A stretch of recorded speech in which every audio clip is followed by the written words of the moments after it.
네, 지금부터는 스튜디오에 기상 전문가 한 분 모시고 태풍 바비의 영향에 대해서 좀 더 자세히 분석해 보겠습니다. KBS 재난방송 전문위원이신 김승배 한국기상산업협회 기상본부장님 나와 계십니다. 김 위원님 오늘 밤새도록 고생 많으십니다. 네.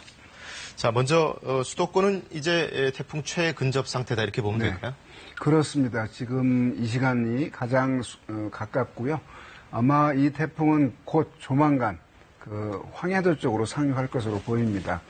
그럼에도 불구하고 이 태풍이 가지고 있는 어떤 그런 강한 세력 때문에 태풍이 설령 황해도로 간다 그래도 바람이 금방 잔잔해지진 않거든요. 네. 이게 큰 호수에 어떤 풍덩 빠진 그런 돌을 던질 격이기 때문에 태풍이라고 하는 게, 그래서 이 태풍이 지나간 뒤에도 그 주변의 어떤 공기의 흐름은 계속해서 소용돌이가 있게 됩니다. 네. 분명한 건 이제 이 태풍의 중심이 황해도 쪽으로 가게 되면 오늘 밤에 불었던 그런 바람보다는 조금씩은 약해지지만 그 위력이 금방 약해지는 것은 아니기 때문에 네. 이 태풍이 설령 황해도로 지나간 뒤 더 멀어지더라도 적어도 시간상으로는 한 12시 이 정도까지는 어떤 강한 바람 영향이 나타날 수가 있습니다. 좀 넉넉 잡고 오늘 오후까지는 좀 예의주시를 해야 되겠다. 그렇습니다. 이런 얘기예요. 지금 이 시점에서부터는 이제 멀어지는 타임이지만 그런 어떤 흐름 때문에 바람의 영향은 당분간 남아있을 겁니다. 뒷바람이라고 하죠? 네, 그렇습니다. 태풍의 어떤 여운이 남아있습니다. 자, 밤 사이의 경로를 보면은 바비는 당초 예측보다는 조금 서쪽으로 더 가서 약간 서진을 해서 이동을 했죠? 우리나라의 장마의 호우, 이런 피해 측면에서 보면 저는 매우 천만다행이라고 생각을 합니다. 이 태풍의 중심이 우리나라로 붙어서 만약 오게 됐으면 지금 나타난 그런 피해보다도 더 큰 피해가 우려가 됐는데, 이제 그 원인을 보면 결국 이 태풍이 북태평양 고기압 가장자리를 따라서 북상을 하게 되는데, 이 일본에서 동해까지 확장한 이 북태평양 고기압 세력의 벽에 부딪히면서 약간 원래 2, 3일 전에 예상했던 보다는 당연히 서쪽으로 진로를 잡았고요. 이런 진로에 약간 우리나라의 태풍이 정면으로 들이닥친 그런 경우가 아닌데도 불구하고 지금 보도를 보면 그런 정도의 피해가 발생을 했으니까 역시 태풍의 위력을 실감하게 됩니다. 태풍의 중심이 서해상을 지나면서 우리나라 한쪽, 오른쪽 거의 스치듯이 지나갔는데도 이런 강풍 피해가 있었습니다.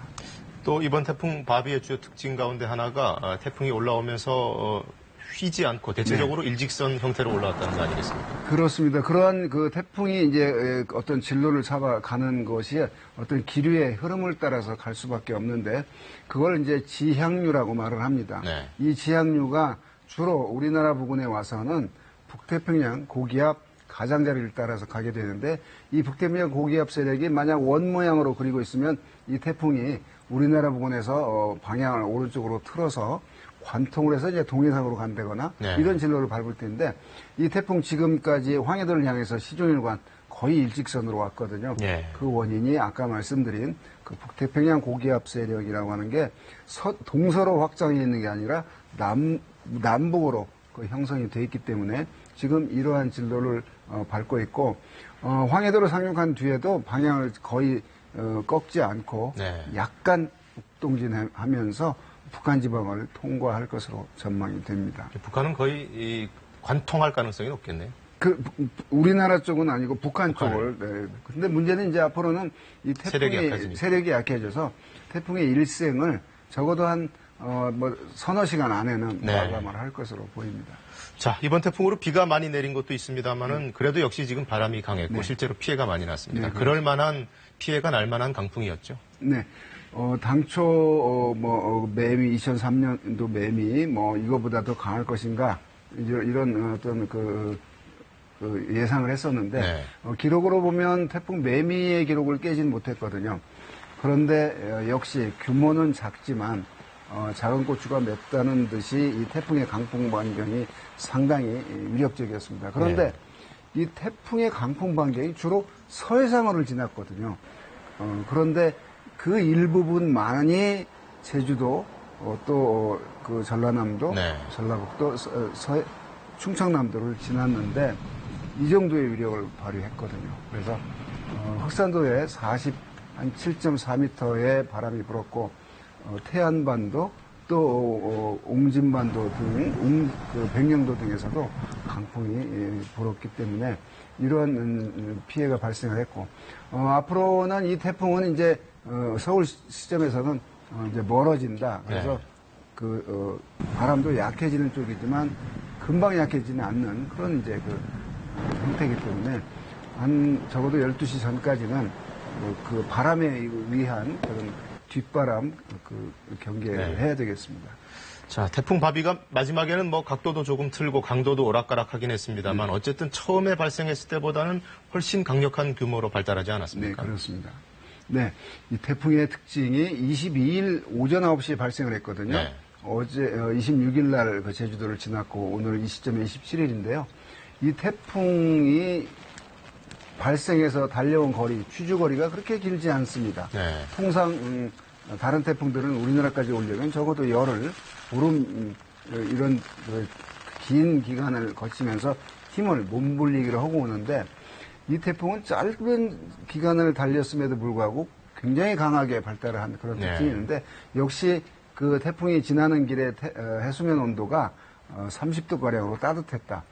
태풍의 에너지를 얻는 것은 따뜻한 바다거든요. 네. 태풍이 찬 바다를 지나게 되면 이제 약해지고 이러는데 지금 서해상에 들어온 뒤에도 남쪽보다는 서해상의 해수면 온도가 지난 장마철에 하도 저기압이 자주 지나면서 그 서해 바다를 많이 흔들어 놨기 때문에 평년보다는 서해 바다가 그렇게 높지는 않은데 이 태풍이 이례적으로 강한 세력을 유지하면서 황해도까지 접근해 지금 960 아마 헥토파스칼 정도 되니까 상당히 강한 세력을 가지고 중위도까지 상당히 고위도까지 올라왔다 이렇게 보여지는데요. 네.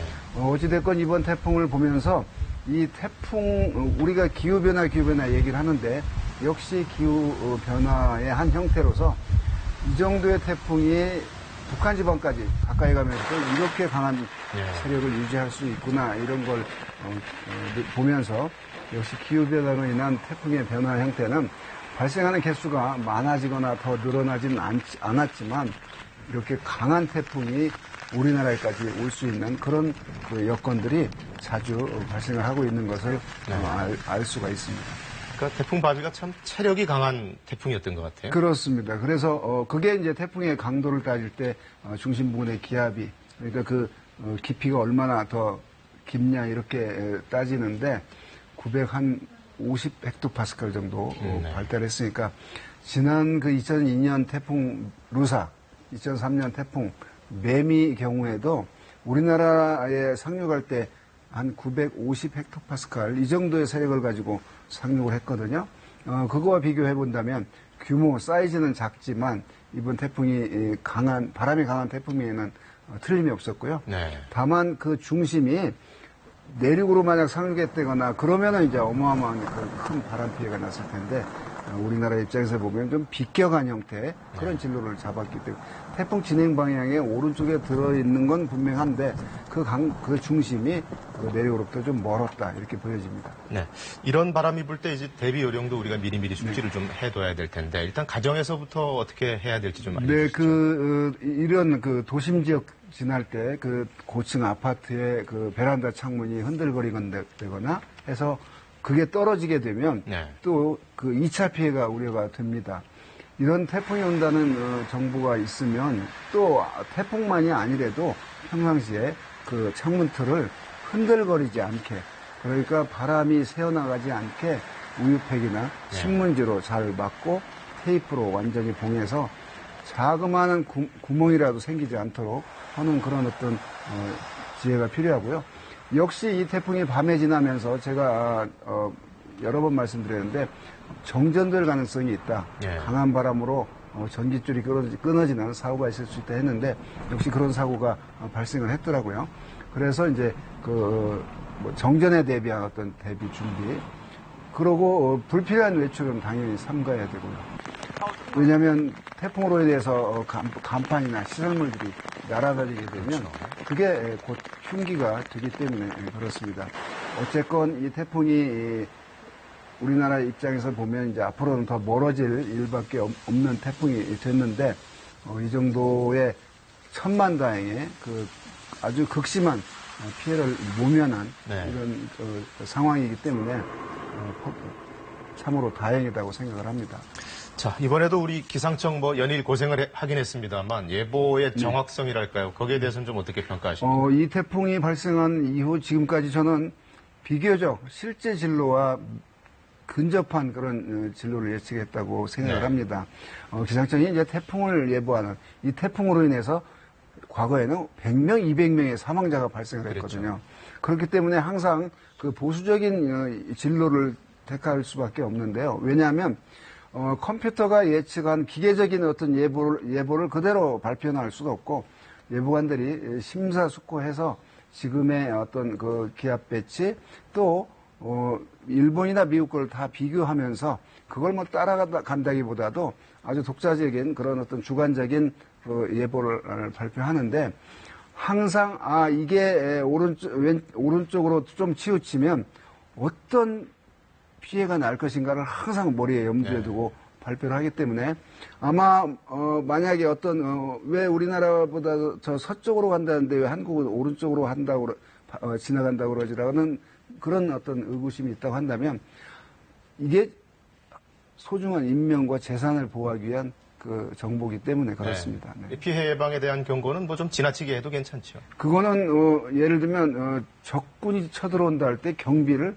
만만에 대비를 하는 게 그건 최대한 긴장을 하는 게 일단 좋으니까. 그래서 이런 피해를 해줘야 될 것 같습니다. 이렇게 줄이는 그런 효과가 발생했다고 저는 생각합니다. 알겠습니다. 마지막 질문 드리겠습니다. 네. 이제 이 태풍이 지나가고 나면은 그 이후에 이제 본격적으로 아마 가을이 올 거라고 생각하시는 분들 많을 텐데 이 태풍 이후의 더위라든가 또는 추가적인 가을 태풍 어떻게 전망하십니까? 네, 통상 우리나라의 7월 하순부터 8월 상순까지 나타나는 그런 일년의 가장 피크의 폭염이 나타날 수는 계절적으로 없습니다. 네. 다만 이 태풍이 황해도로 거의 일직선으로 이동하게 만든 이 북태평양 고기압이 남북으로 서 있던 이 북태평양 고기압 세력이 무너지면서 서쪽으로 확장을 할 것으로 보입니다.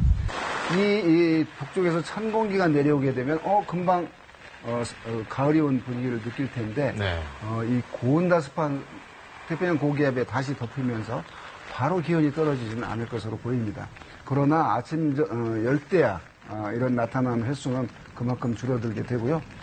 9월까지는 낮 기온이 30도를 오르내리면서 활동을 하면 더위를 느끼는 그런 날씨가 예상이 됩니다. 8월에 한 피크 그런 폭염은 이제 시기적으로 지났다고 보고요. 이 태풍이 지나면 이제 과연 10월 상순까지 또 다른 태풍의 계절이 기다리고 있습니다. 네. 이 8호 태풍 바로 이어서 지금 슈퍼컴퓨터가 예측한 수치예보 예상 자료를 보면 바로 9호 또 10호가 지금 발생할 것으로 전망이 되거든요.